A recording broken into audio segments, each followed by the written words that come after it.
You're welcome back. This is Upfront. My name is Raymond Akwa. So after the incident in Nkuranza, and after recent incidents, there's already massive calls for the police to reorient their operations and live up to expectations. Now, crowd control is one of the areas that has been raised consistently as a problem with our public service delivery from the police end.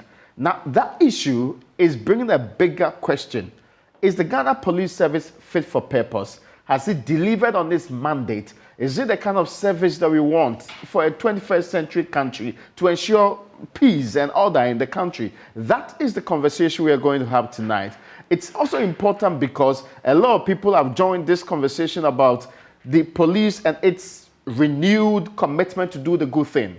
Now, after IGP Dampare joined and became the leader of the service, many said this is the dawn of a new hope, a new beginning. But is that fizzling away? Is that becoming a dream that's yet to be realized? To join us in this conversation first, let me speak to the people who understand security and appreciate it more. One of those you would very much appreciate is Dr. Ismail Norman. Now, apart from being a lawyer, he's also a man that does a lot of work in the area of security. Dr. Norman joins me with some commentary on this particular matter. Doc, you're welcome to Upfront. If you can hear me, Doc, you're welcome to Upfront. Yes, I said thank you very much. Brilliant. Now, the very first question on my mind is the question we're starting the conversation with. There's been a lot of changes in the police, wonderful PR, structural changes, and new leadership, and all the things that ordinarily should make people believe that this police service is the kind that we want in the country. But recently, and more importantly, after that Nkuranza incident, people are beginning to question whether our service is fit for purpose.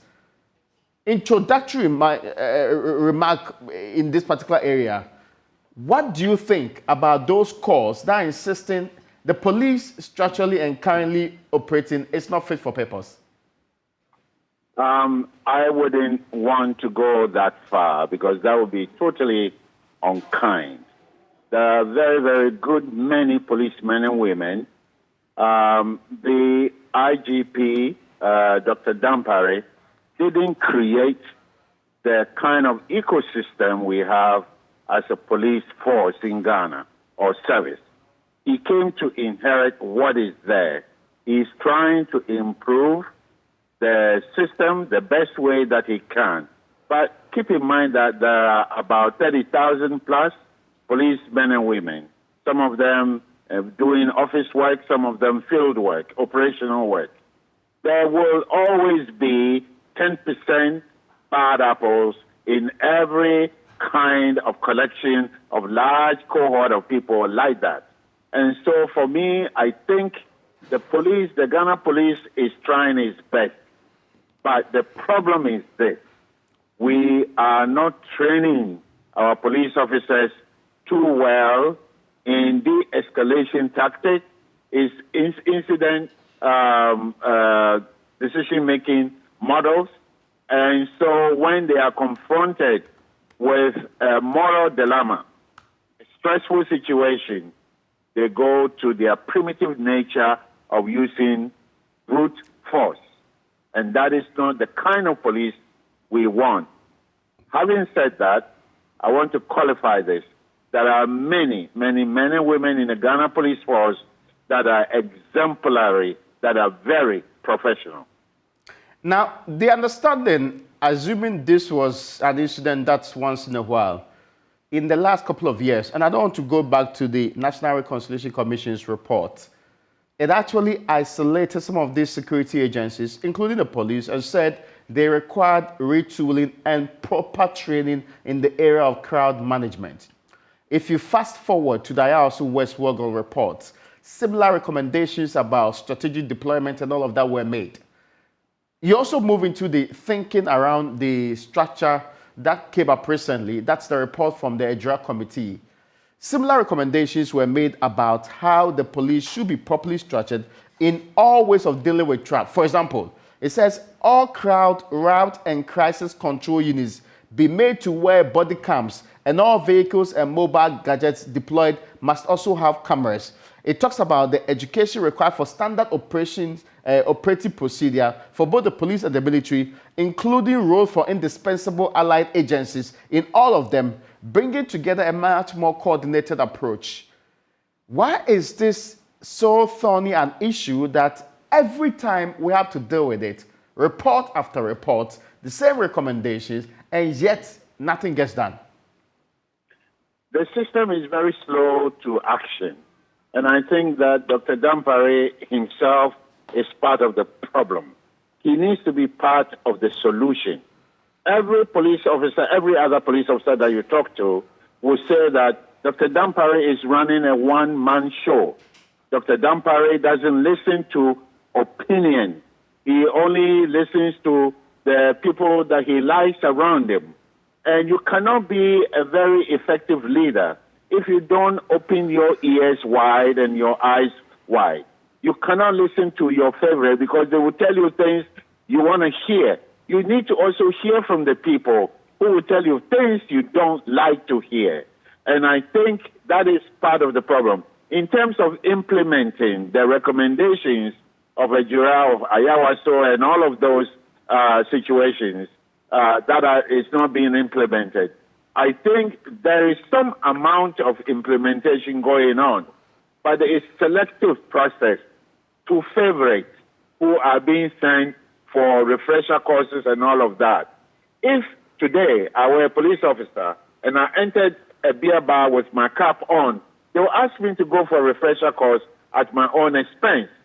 However, the critical thing that we have to teach our police officers, critical decision making in stressful situations, having real moral standards being implemented, and having community engagement model. We don't have all of these things. And when you say it, somebody in the PRO office is going to give a long-winded explanation about having all these things. But if you ask them to produce a copy for you, they won't be able to. There is no document on community engagement. So when they are doing policing, they consider certain assignment as punishment. So if they are not implementing recommendations of the various commissions about police brutality, I blame the IGP. I blame, with all due respect, to our vice president, because he is the head of the police. So if things are not changing, we need to go to these two men and ask why. But would that be fair? We have seen how Dr. Dampare has actually brought some change, some refreshing ideas, a much more buoyant police service, a police service that is publicity-wise seen and heard, and a police service that's quite responsive.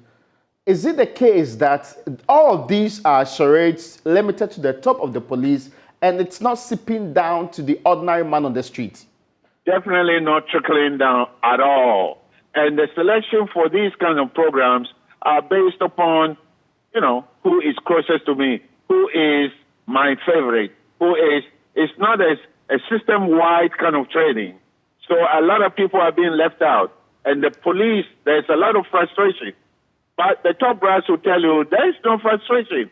Everything is, hunky-dory. But a lot of people, for a policeman to beat a suspect to death, it tells you the level of psychological stress, the level of psychological disassociation from reality. And all is because of occupational risk of frustration. And I think it's about time the police organization, the police service, engages the services of psychologists to do counseling, serious counseling. In a stressful economic situation, when people cannot make ends meet, when they arrest a suspect, the first thing is take all your frustrations onto the suspect, beat the guy to a pulp, and if he survives, that's fine. And if he dies, well, the cemetery is littered with dead people, so it's not a big thing. So I think it's the head. When the fish is rotting, you have to always go to the head. And for me, I will stay with Dr. Dampare. He needs to do more.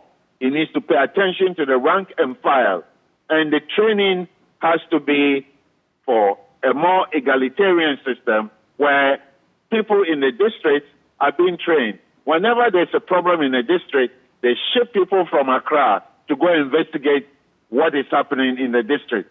That is not proper policing at all. Why do you say so? Didn't they ship people from Accra to go and intervene in a matter in Ejura, in Nkoranza? I get you, but do that? Why do you say it's improper policing for an independent team to be moved from the central point to where there's a problem down there, especially when there are trust issues of the local police? If you train your men well at the district level, there's a district command, there's a CO at every district.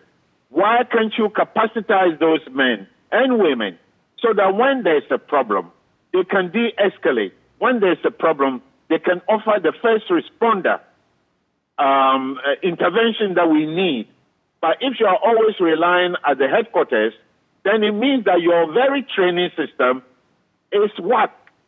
It's not proper at all. It's like a university system when a department has a problem and the vice chancellor sends the pro-vice chancellor. Rather than letting the dean of the school handle the matter, it's a pro-vice chancellor who comes to intervene. It is only when the district level, they cannot handle the matter, when they have exhausted their primary duties, that's when you bring in other people. But at the onset of crisis, we are always sending people to Accra, from Accra to the district. We did it at Ejura. We are doing it in Nkoranza. We have done it in Wa. We have done it in many, many places where there have been incidents. I think that it's about time we actually practice a decentralized system of governance in this country, not only in the police, but in all the things that we do. But right now we're talking about the police, and the power cannot be concentrated only in Accra. Dr. Dampari will finish his term at office and he will go. And he has to leave a Ghana police service in a better shape than he found it. But the way he's going, if he doesn't really decentralize the power structures, decentralize even the power structures at the headquarters, he will end up having been one of them, leaving no lasting, redeeming values for Ghana Police Service. Now, there's also the defense they have put up that for citizens to attack a police station, be it at the district or divisional level, it means there's some lack of trust between the citizens and the police service on the ground. Would it not be appropriate for a different team, unknown, unrelated to the problem on the ground, to come in to help settle the matter and also bring hope and maybe some trust, or even on the symbolic level, help the people understand that it's not the people you have problems with that are trying to solve this problem? Would that not be a very good reason why the deployment is mostly done from the central point to go help solve problems? When things are out of control. Okay. So I will go to the beginning. Yeah. How do you introduce a policeman or woman in the community? What are the modalities for community engagement? And how refreshing is this process? Every 2 weeks, maybe every month, every 3 months, do they really engage the community? If you are living in a community, collecting little bribes here and there, somebody brings a case you don't pay attention to, and when they report to the police headquarters, nobody does anything about it. Of course, the people, the policemen and women in that locality will lose respect. And the moment they lose respect, when there's crisis, then they become enemies already. Because by not paying attention to the community, by not engaging the community, by extorting bribes and money from the community, you then create an adversarial relationship with the community. So it doesn't even have to be a crisis situation for people to come from the headquarters to try to solve disagreements between the police and the community. It happens all the time. It means that the training is really, really terrible. And if you are an IGP and you are overseeing a system where the people do not have the basic skills to serve at the community level, it's like sending a public health nurse to a community and not preparing the nurse how to engage the people in the community. It will never happen like that in Ghana Health Service. Why is it that we have a national best practice, Ghana Health Service, public health nurses? Why is it that they can perform in the community without any mayhem, and our police officers cannot do the same? Why? It's because the training is not good. There is no continuing professional development within the police. And everything is buga buga by force. I told you, salute, and that's it. You don't have any chance to talk and suggest improvement.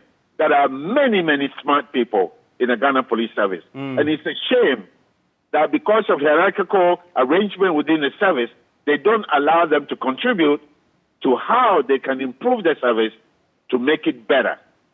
There's the point, though. The fourth point in the statement that was issued, the latest of the statement that was issued by the police on the deployment on the instructions of the IGP, says a high-profile team led by the Director General Administration and also Commissioner of Police, COP, Christian Tetayonu, arrived in Nkoranza at about 7:45 a.m. today, Wednesday, that's yesterday though, to provide, and this is the most important point I want to make, to provide strategic leadership for the ongoing operations. And it says that the team will remain on the grounds for as long as necessary. Is that not a very specific role being given it? Strategic leadership. They are basically not taking over the roles, but basically providing just the leadership and the strategic nature of it. Is this not a peculiar situation demanding the deployment of a special set of people? You see, when you have to do this, it is really, really sad, especially when people have been in the community for so long. When this group that have been deployed to go, when they go, who do they know? Who do they know in the community that they can interface with and have a meaningful discussions with? They're going to have to rely upon the same old people that the community doesn't even want to see. So they will always be in the background. Do they even know where the chief's palace is? This group that they are sending. They don't know who the power brokers are. So you see, when you have to come back and do that, it is not an effective mediation, negotiation issue. When they finish, when they leave. And then a new crop of police officers with no training, no community engagement skills will then be deployed, and we start the whole thing all over again, and a cycle of bad administration will continue. Now, there's also something I want you to explore with me because of your experience in this area. In fact, for those of you who are not aware, Dr. Ismail Norman heads that Institute for Security, and also that wonderful institution that's been doing a lot of work in this particular area. Is the more reason why he's joined us on this conversation, because of recent happenings which involves the police and people questioning whether the Ghana Police Service is fit for purpose. That is the conversation we are having on UPfront tonight. And he's given us some insight and some explanation and appreciation of the issues when it comes to security in this country, especially from the conduct of the police. Now, Doc, you just brought us to appreciate how the structures are supposed to work and how deployment, regardless of what happens on the ground, is supposed to be done. There are those who are saying that all of this has an underpinning, which is we have recruited the wrong people into the police service, and they have actually become a big problem on our hands, which cannot be resolved in a day or even by one IGP. Well, the issue of recruitment, we know what happens in the country. I don't blame the police service for the kind of recruitment, the kind of people they recruit, because there are no jobs that the young men and women want to be engaged to contribute to the building of this country. It doesn't matter where you pick the recruits from. What matters is that you give them opportunity to be trained. We know that government doesn't have money to train and bring the recruits to SPA for them to be able to do their job well. But when they want to go to school at their own expense, they get penalized. Yesterday or a few days ago, I gave an example of a young man that had enrolled at the institute, our Institute for Security Disaster Emergency Studies, and we teach criminology. This young man was pursuing a course in criminology. When his CEO, commanding officer, got to know that he's studying to improve himself, they sent him from Accra to Brong-Ahafo region, just so that he won't get a chance to study. It is not only the police that does that. Immigration Service also does the same thing. It is really, really uncouth in the modern world to punish people just because they're trying to gain knowledge so that they can perform better. This is the problem that we have in Ghana when it comes to Ghana Police Service. Very few select people are given study leave. They don't train. Continuing professional development doesn't happen often. After your 8 weeks of training as a recruit, the only time you get some kind of training is when you are moving from to an officer grade at a higher grade. And that training is actually paper training. It's an exam or some kind of a test that you have to do.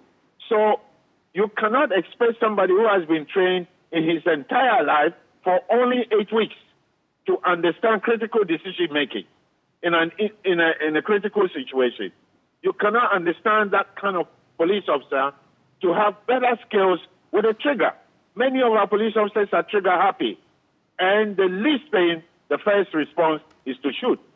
But if the person has been trained in criminology, if the person has been trained in crime scene management, crowd management, and so on and so forth, he will not resort to shooting. I'm saying that better training will produce better police officers. Even though it will not eliminate completely police brutality, because that is sometimes caused by racism, tribalism, and class issues. We will be able to reduce the incidence of police brutality to the lowest denominator. But I don't think the current administration likes that. The strategic development of that they have laid out does not have any deliverables that we want to reduce police brutality to the lowest denominator, single digit, in a year. I don't think we have that. They have no values, numerical, alphanumerical values on their strategic development. Ask Dr. Dampare what should be the reduction in police brutality, in death, killing by police, death by cop, by the time his term of office is over. He doesn't have one. That tells you that the whole administration is not geared towards achieving that kind of best practice for Ghana Police. There is a question about the recruitment even at the top, that if the police is seen not to be independent right from the recruitment of the IGP and others, it will certainly have difficulties with doing its work without any influence from politicians. Now, as we do this conversation, there are those who are that service requires some overhaul. And without doing this overhaul, all of these issues you have pointed out will be repeated over the period. Is this something you think should be done? Do we require the services of a different team to review the structures of the police completely so that we can get to the bottom of this? You mean the independence of the IGP? Yes. In every country, the police commissioner, the commissioner of police is amenable to the political power structure. The mayor, the governor, there is always this relationship. So it is a whimsical dream for people to think that Ghana police, IGP can become independent of the political power brokers. It doesn't happen anywhere. But a really good IGP will not hesitate to arrest anyone, irrespective of their status in the society, irrespective of their status, irrespective of what the Attorney General says. So I think Dr. Dampare initially was trying to do that. But the moment he met some resistance, there is a pushback. And I don't know why there's a pushback, but he can continue in that direction and stop arresting people that maybe say something unkind about the president. Because in a democracy, people can say all kinds of unkind things about the president. I wouldn't do it, but there are people who would. So, and focus on the job of policing and making sure that the power brokers, when they go wrong, they are arrested. The toss-up that he had with the parliament, with the Speaker of Parliament, about the arrest of the Adenta MP, It was good. It was a good display of his commitment to do modern policing. But after that, there's a pushback. As for independence of the IGP, is a pipe dream for anybody to think that it will ever happen in any country. It doesn't. Now, as I speak to you, there's a trending issue. I mean, there's a trending matter. This particular issue has to do with some calling for the head of the IGP. Do you think these calls are misplaced? Well, if you can't take the heat, you get out of the kitchen.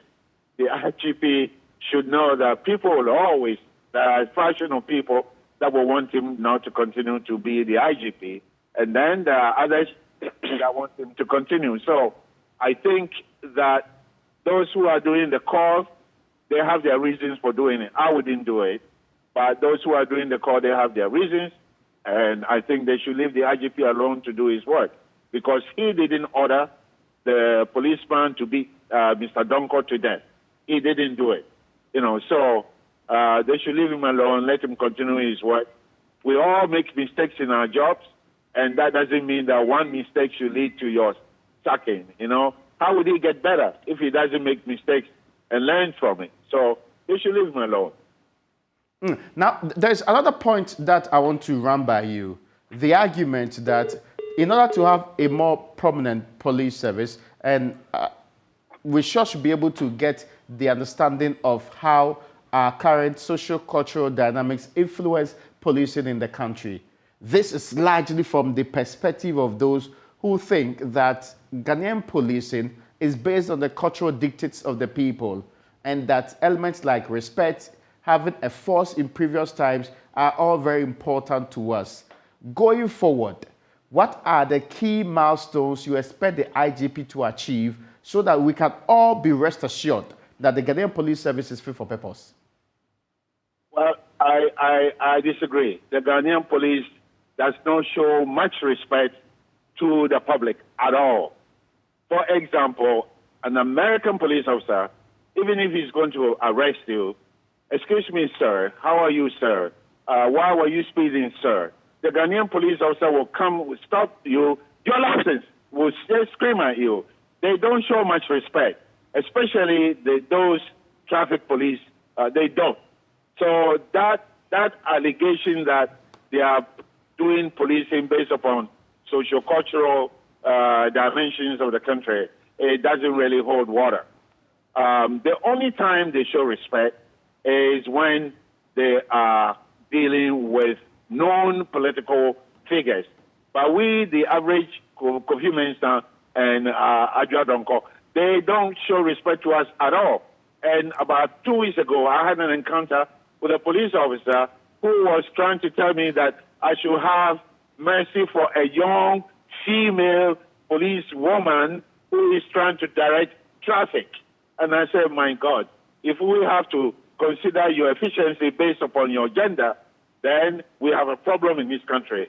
So I think these are all part of the training that needs to take place, and I think it is within the power of Dr. Dampare to do the right thing before he goes home, whenever his term of office is over.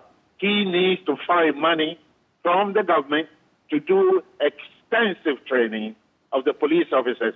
Otherwise, the legacy he will leave behind is no different from what Honorable Opombueno left, no different from what Asante Apiatu left, no different from Rose Bio, I think that no different from any of the people that have been IGPs.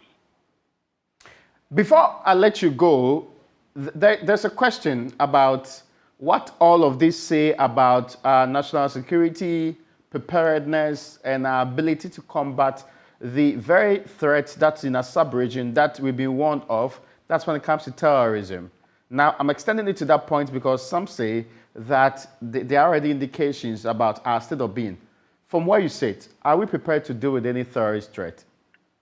Well, studies are proving that young people join terrorist organizations when they have been mistreated by security forces.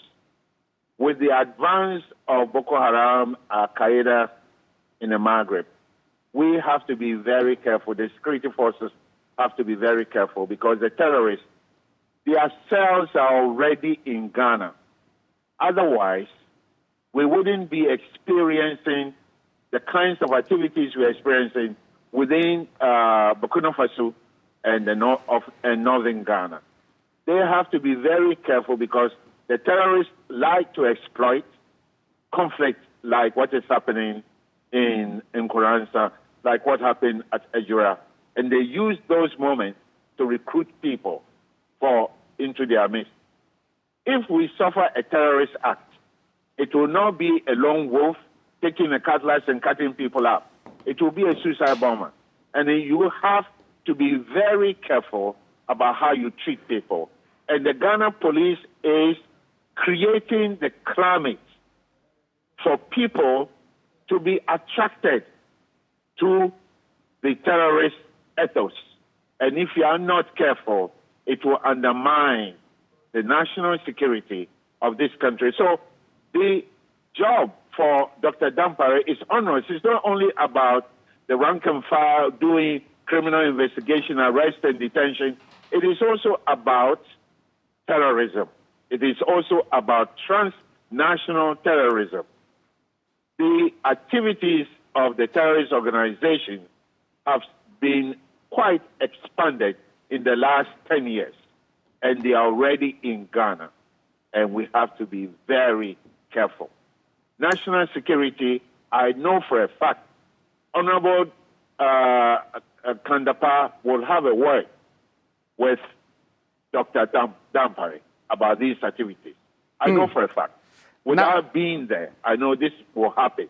Because if you continue, your men, the police officers, continue to create these kinds of dynamics within the country, the young men, they are more than the older men.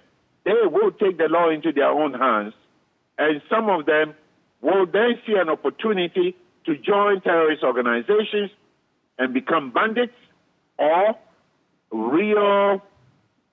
cause real mayhem to all of us. So it's not just about Ejura, it's not just about Nkoranza, it is much, much bigger. I am grateful to you, and I appreciate your time this evening.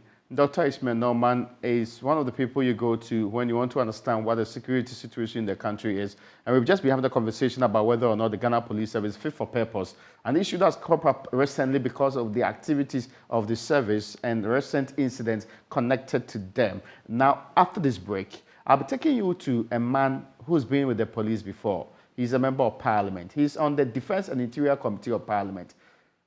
For a better appreciation of what's happening from their perspective and what the Committee of Parliament can also do separately on this matter.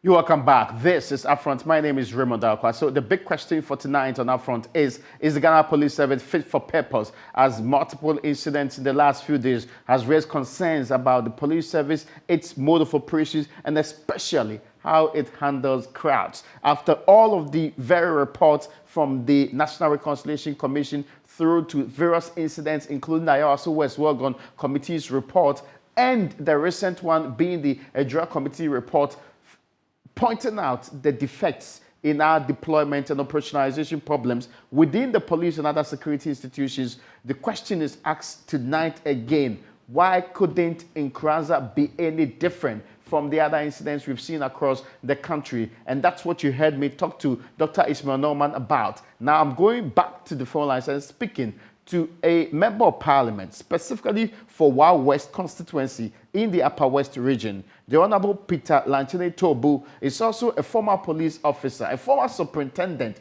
in fact, retired to go to parliament, is joining me on the phone line now. Honorable, I am grateful for your time and for your patience on our front. Thank you very much, Raymond. It's a pleasure to be with you. I am grateful also for spending some time with us, much more so because you are a former police officer. So I would be willing to hear from the experience of a policeman and also from a politician, and much more so as a member of parliament. There are concerns being raised about the current state of the police. So much hope for a new IGP, so much greatness in the deployment and the actions of the IGP, but many believe that there's still so much to be desired. Are you of a similar opinion? Thank you very much. Let me say good evening to our cherished listeners, and then good evening to Dr. Ishmael. I was listening to him, fantastic submissions there. And I will say good evening to the Inspector General of Police, Dr. George Akufu Dampare, wherever he is. I know the seat is hot, but I think that he should be able to sit on it. The Ghana Police Service, as you outlined the challenges, I can tell you in one single sentence that the Ghana Police Service is suffering from legitimacy deficit. It's suffering from legitimacy deficit that is not the making of Dr. George Akufu Dampare. It is not the making of even his predecessor. The Ghana Police Service, since 1992, when we began this Fourth Republican democracy, has gone through several phases, influenced by politics and policy. What is happening now? The Ghana Police Service drives its mandate from the Constitution, from Article 200 down to Article 204. The responsibility of the Ghana Police Service is to maintain law and order. The Ghana Police Service is the activator of the criminal justice system. And if the Ghana Police Service is actually fit for purpose, the criminal justice system will be activated to the point that you will hardly find so many cases in court. You will hardly find so many people in prisons. So the Ghana Police Service is a key organization, a key institution to help build our democracy. But I say the Ghana Police Service is suffering from legitimacy deficit because when we talk about legitimacy, which is very fluid, the Ghana Police Service must try as much as it can to win back public trust and public confidence. And I think that Dr. George Akufu Dampare, on his appointment just less than a year ago, saw the deficit and said in his own mind and heart and publicly that he was trying to bring the public back to the police. Public-police relationship is a very key thing to ensuring democratic policing. Public-police relationship is a very key thing to ensuring professionalism in policing.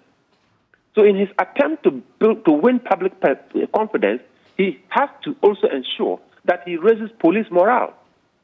The dilemma between raising police morale and winning public confidence is a very difficult one to balance.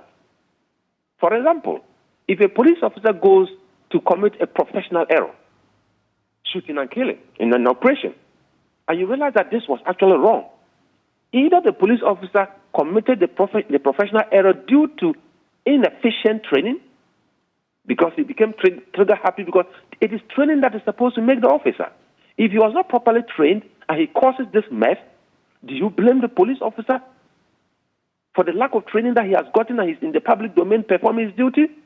If you punish this police officer, all other colleagues of his will have their morale dampened. You kill the morale in the police service, and it goes back to affect the population. If you don't also do anything to this police officer, the public realize that, no, this is not a police that we can trust. Then we can't trust you. And the moment they cannot trust you, they will not support you. And that principle of policing by consent, that the populace must be able to come to you and support you to succeed, that principle is defeated. And gradually, the Inspector General of Police, who heads the police service, because of the command and control nature of the organization, the back stop with him. Then you are in a fix. Do I police the public, or do I police my internal public, the police? It's an interesting way. It's an interesting way you put it, and I want to understand this perfectly. You talk about a legitimacy deficit. Yes. And you trace it back to 1992, quite an interesting period too. But Yes. there are those who are of the opinion that there is fresh leadership. And for some time, people are beginning to believe the police, but for its recent actions. Thank you very much. Fresh leadership, fresh vision, fresh energy in Dr. George Akuffo Dampare. I've gone to the training schools of recent, and I realized that he's changing the curricula. He's changing the way police officers are trained. And that tells you he believed that there was a problem with the training. And because he believed that there was a problem with the training that culminated in this legitimacy deficit, he is doing the best that he can. But that notwithstanding, he ought to be bold to ensure that rules and regulations of the Ghana Police Service are working to perfection. If you misconduct yourself, you should be taken through service inquiry and be dealt with appropriately. If you gloss over that, you see, when he came into office first, what he did was to portray that I'm going to be the IGP who will do my work without fear or favor. Some people in this country, which many of us perceive to be the untouchables, became normal people that must obey the law, and all of us are equal under the law. Dr. Ismail said that he's seen that he's recoiling. But if that is the observation of Dr. Ismail, and that is the observation of many Ghanaians, it is for the IGP to realize that Ghanaians are beginning to realize that you are lowering your tempo. And if you are lowering your tempo, you are going back to the status quo. If you go back to the status quo, you lose the confidence of the public. You lose the trust of the public. And when that happens, what is going to happen is that it's going to affect police performance.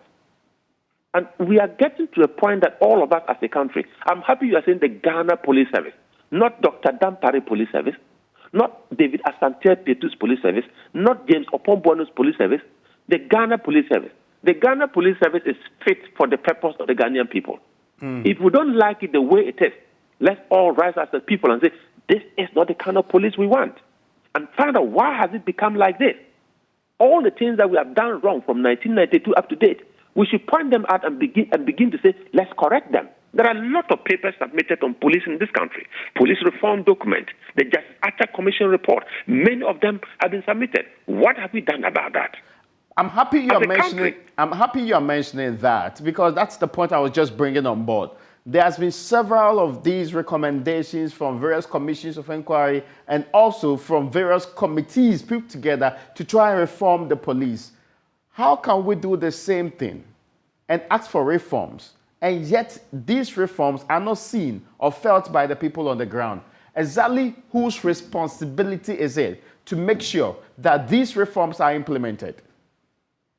Ghana needs political will to reform the Ghana Police Service to be fit for the democratic experiment that we're in. Ghana needs that political muscle. If you look at what is happening recently, we have the National Security Ministry.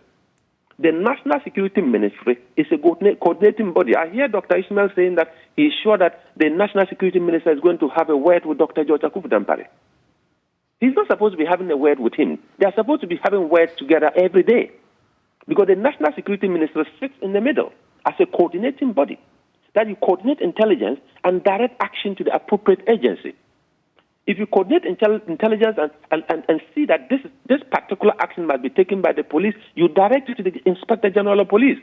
If it is supposed to be taken by the Ghana Armed Forces, you direct it to the Chief of Defense Staff.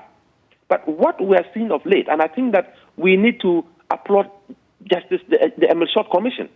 They did a fantastic job on the Ayawaso West Wogon by-election violence. And they made a strong recommendation that the SWAT unit at the National Security Ministry should be disbanded with immediate effect. Let the soldiers go back under the Chief of Defense Staff. Let the police officers go back under the Inspector General of Police. And all these kinds of unprofessionalism associated with some people in uniform working for national security will stop. The president ignored that. So when the president ignored that, I said, well, if you ignored it, then it means that you are enjoying the disgrace that they are giving to the country. You know, all the officers who are under national security wearing uniform, the soldiers are not reporting to the Chief of Defense Staff. The police officers there, they are not reporting to the Inspector General of Police. So when you're talking about command and control, they are actually being commanded and controlled by a civilian, not the soldier CDS, not the police IGP. And that is the problem. Anytime you put a uniform officer under command and control, under his boss, you can dare not, because if you do, the consequences will be dire. Let me ask you a question. You see, you've been hearing the name DSP Azugu, when he was with National Security. Since DSP Azugu was posted back, in other words, was withdrawn to the Ghana Police Service under the Inspector General of Police, when was the last time you heard his name again? And that was the purpose for which Justice Emil Short and his team recommended the disbandment or the dissolution of that small unit called the SWAT team of the National Security. They went to Ayawaso West Walker. We all saw them in videos. We saw them in the pictures. We saw what they did. No professional soldier would do that. No professional police officer would do that. But everybody watching had it in the mind that look at what the police are doing, because they were led by DSP Azugu. DSP Azugu was not reporting to the IGP. If he was reporting to the IGP, within a split second, he would have disappeared from that scene.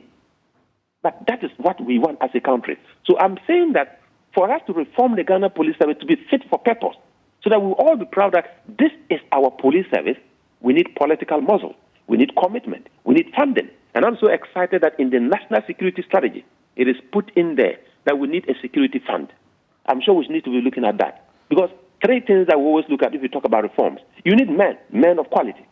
You need machines that will help you to understand the current crime environment, all the CCTV cameras, all the logistics that you require. And you also need money. So the three M's, the men, the money, the machines. If we put them together, gradually we're talking about budgeting issues, training the officer beyond the level that we have now, because it is training that makes the officer. You can actually train an officer to angelship. I always say that. Now, there's a very final question I have to you about the situation in Nkranza as we speak, because that's the most recent development that we're talking about. Now, to all intents and purposes, from your experience as an experienced police officer, what could have been done differently from what resulted in what we currently have on our hands? Thank you very much. I talk about the fact that legitimacy is fluid. The Ghana Police Service must respect rules and regulations. The Ghana Police Service must first of all respect the law that they're supposed to enforce.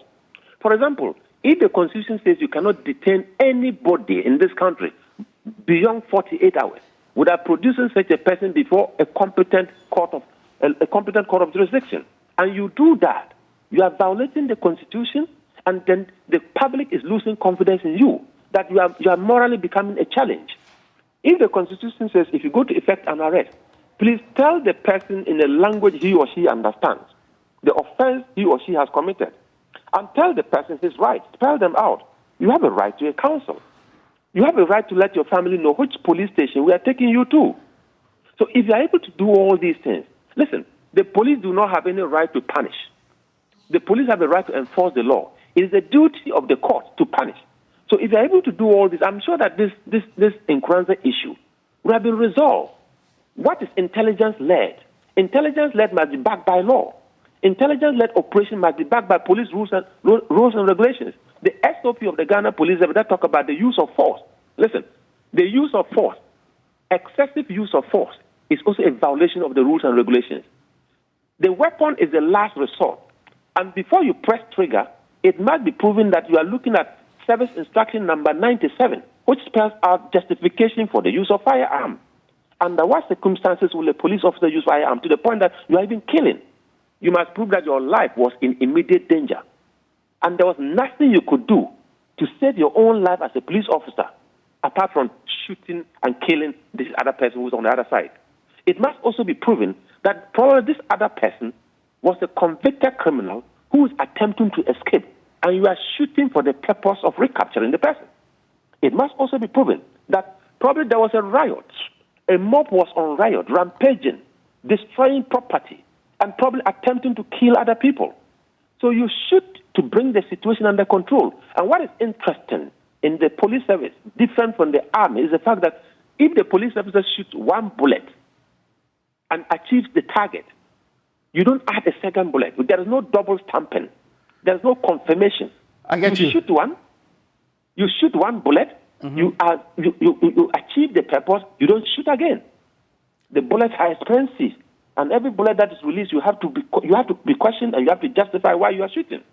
So all these conditions that are spelled out in SI 97, justification for the use of firearm, My final point, though, the minority, your side, is already asking for a parliamentary probe.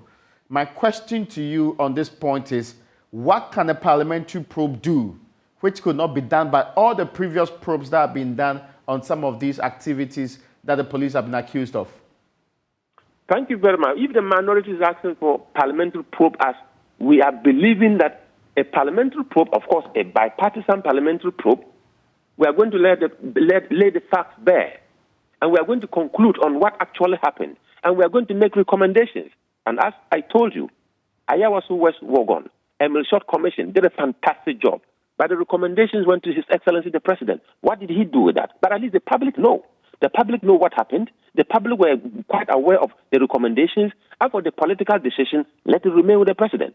So for me, I support a bipartisan, independent approach to this matter so that at least we can win back public confidence for the police service and ensure that the police-public relations is not destroyed. Honorable former police officer, Honorable Member of Parliament for One West, I am so privileged to have had you today on Upfront. Many thanks to you for joining us. Well, folks, that's where we end today's edition of Upfront. Many thanks to you for your time in this conversation on the state of policing in this country.